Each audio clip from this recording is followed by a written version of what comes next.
नमस्ते and welcome back friends. जब से मैंने किया है अपने किचन काउंटर टॉप की वॉल्स का मेकओवर और ये इस तरह से दिख रही हैं कि किचन में अब और भी ज़्यादा मन लगने लगा है काम करने के लिए। कोई बोरियत नहीं होती और बहुत ही साफ़ सुथरी और चकमक सी मेरी किचन दिखने लगी है। अभी टाइम हुआ है सुबह का 11 बजे और मैं बनाने जा रही हूँ खाना। तो खाने में आज मैं बनाऊँगी आलू गाजर और मटर की सब्ज़ी। गाजर ये वो वाली नहीं जो सर्दियों में आती हैं, क्योंकि बच्चों को आलू गाजर मटर की सब्ज़ी बहुत ज़्यादा पसंद है, तो वो पूरे साल खाना पसंद करते हैं। इसलिए मेरे पास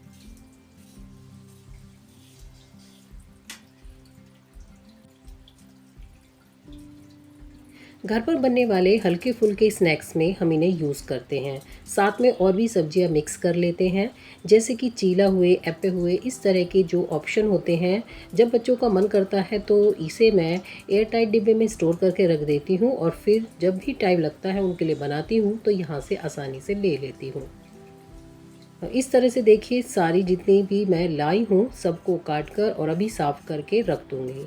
तब भी हमें इनकी ज़रूरत होती है, आसानी से लीजिए और कोई भी आपको अपनी किचन में मैस नहीं दिखता। रेडी टू कुक हर चीज़ आपकी तैयार रहती है। तो इसमें मैं डालूँगी आलू और मटर। जैसे कि अभी मैंने आपको बताया, ये आलू गाजर और मटर की सब्ज़ी है। जब हम इसे बनाती हूँ और जब हम खाते हैं तो बिल्कुल ऐसा फ़ील आता है जैसे सर्दियों में हम आलू गाजर और मटर की सब्ज़ी खाते हैं, क्योंकि बच्चों को मौसमी सब्जियां बिल्कुल पसंद नहीं हैं। अगर आपके साथ भी सेम प्रॉब्लम है तो प्लीज़ कमेंट करके बताइएगा कि आप अपने बच्चों के लिए क्या ऑप्शन देते हैं। तो मैं इस तरह से हेल्दी खाने को ही प्रेफर करती हूँ अपने बच्चों के लिए, क्योंकि बच्चे बहुत नाजुक मन होते हैं। उन्हें जो चीज़ अच्छी, चमकदार और बढ़िया टेस्टी सी दिखाई देती है मार्केट में, वो उसी चीज़ पर ललायत हो जाते हैं और वो उसे ही खाने के लिए मन बना लेते हैं। लेकिन हम लोगों को तो पता है कि ये सब चीज़ें बहुत ही ज़्यादा हमारे सेहत के लिए हार्मफुल हैं। तो इस तरह से अभी मैं बनाने जा रही हूँ सब्जी के लिए ग्रेवी का मसाला, जिसमें मैंने यूज़ किया है टमाटर, प्याज, हरी मिर्च, अदरक और थोड़ा सा लहसुन।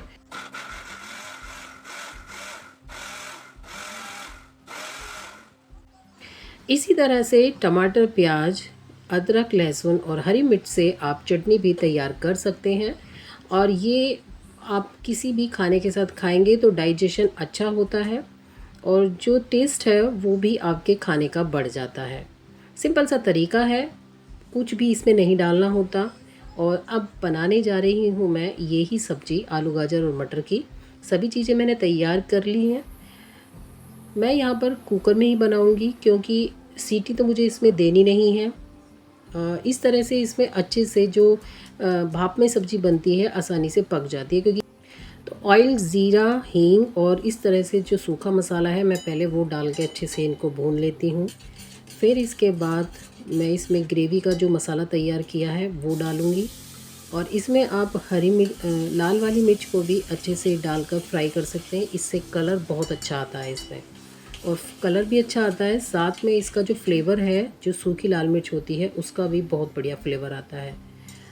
तो जो भी मैंने सब्जियां काट कर रखी हुई थी उन सबको डालकर थोड़ी सी मैंने बचा ली है इन फ्यूचर किसी भी उसमें बनाने के लिए, क्योंकि नहीं तो इसमें ज़्यादा हो जाती है फिर। और फिर लास्ट में मैं इसमें लाल मिर्च पाउडर, नमक और हल्दी डालती हूँ। ज़्यादा मसाले मैं सब्जियों में यूज़ नहीं करती। सिंपल सी सब्ज़ी होती है लेकिन काफ़ी टेस्टी बनती है, क्योंकि लहसुन और अदरक का जो फ्लेवर होता है वो बहुत बढ़िया टेस्ट देता है। सिंपल सी सब्ज़ी बनाइए, सेहत के लिए बहुत अच्छी होती है। अब रोटी बना लेते हैं और बहुत बढ़िया तरीके से आटे को गूँथने का एक अच्छा सा तरीका होता है। पहले आप आटे को साफ़ करिए, यानी छान लीजिए, फिर उसे पानी से गूँथ लीजिए और लास्ट में आप उसमें नमक मिलाइए। नमक लीजिए, उसको पानी से थोड़ा सा गीला किया और फिर उसके बाद आटे को अच्छे से मसलिए। ये आटा गूँथने का सबसे बेस्ट तरीका है। आटे की जो पार्टिकल्स होते हैं वो आपस में बहुत अच्छे से जुड़ जाते हैं और एक चिकना सा बढ़िया मुलायम सा आटा बनकर तैयार हो जाता है और आपकी रोटियां भी अच्छी बनती हैं। मैं सालों से इस तरह से ही आटा बनाती आ रही हूँ और बहुत बढ़िया रोटियां बनती हैं। एक बार मैंने ये ट्रिक्स किसी से देखी थी तो ऐसे ही सीखी थी। तो हम बहुत सी चीज़ें अपनी लाइफ में न जाने किस किस से सीखते हैं। हमारी लाइफ में बहुत सारे ऐसी विमेन आती हैं जो हमें बहुत कुछ सिखा देती हैं। वो हमारी समझ से शुरू होता है और जब तक हम इन सब चीज़ों में रहते हैं, हमारे हाथ में ये सब चीज़ें होती हैं, तब तक हम इनमें अपनी जो ये लगन है या कह लीजिए छोटे छोटे से जो एक्सपीरियंस हम लेते हैं ना एक दूसरों से, यही काम आते हैं। तो सीखना और सिखाना यही लाइफ है और इससे ही हम आगे बढ़ते रहते हैं और अपनी गलतियों से, कभी कभी नादानियों से हम सीखते रहते हैं। जब हमारी लाइफ की शुरुआत होती है यानी शादी के बाद, तो बहुत सारी कमियां हमें निकाली जाती हैं, लाइक फूहड़ है या ये नहीं आता वो नहीं आता, इस तरह की बातें हमें डिमोटिवेट करती रहती हैं। लेकिन होना नहीं चाहिए, क्योंकि मैं अपने एक्सपीरियंस से बताऊं तो धीरे धीरे जैसे जैसे वक्त निकलता है, हम इन सब चीज़ों में एक्सपर्ट होते चले जाते हैं और किसने क्या कहा था ये सब बातें कोई मायने नहीं रखती। तो मैं खुद इन सब चीज़ों से उभरी हुई हूँ और समझती हूँ कि इन सब चीज़ों के क्या मायने हैं। इसके बाद मैंने अपनी एक अलमीरा ऑर्गेनाइज़ की, जिसमें काफ़ी टाइम से मैं इग्नोर कर रही थी और कपड़े थोड़े से अस्त व्यस्त हो गए थे। तो यहाँ पर जितने भी कपड़े थे मैंने सब हटाए, डस्टिंग की, फिर से कपड़ा बिछाया या जो भी मैं नीचे लगा कर रखती हूँ, मैं एक नीचे फैब्रिक ही लगा कर रखती हूँ। इससे एक ड्राइनेस कह लो या एक डस्ट टाइप का कुछ उस पर जमता नहीं है और आप चेंज कर सकते हैं आसानी से। तो जितनी भी पैंट होती हैं, चाहे वो फॉर्मल हो या कैजुअल, उन्हें आप एक सीक्वेंस से रखेंगे तो उनकी जो क्रीज़ है वो कभी ख़राब नहीं होती, रखी हुई भी अच्छी लगती हैं।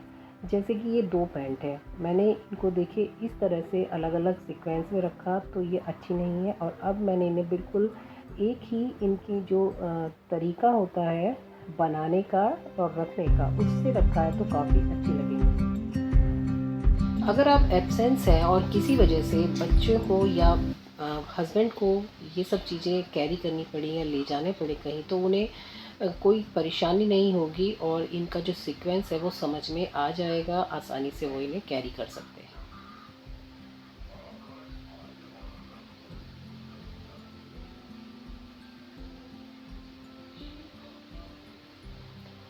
इसके ऊपर काफ़ी स्पेस है तो यहाँ पर मैंने कैजुअल फॉर्मल पैंटें रख दी हैं।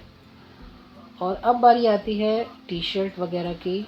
शर्ट जो है वो दूसरी कवर्ट में एक साथ रखी जाती हैं, तो यहाँ पर शर्ट का जो पोर्शन है वो नहीं है।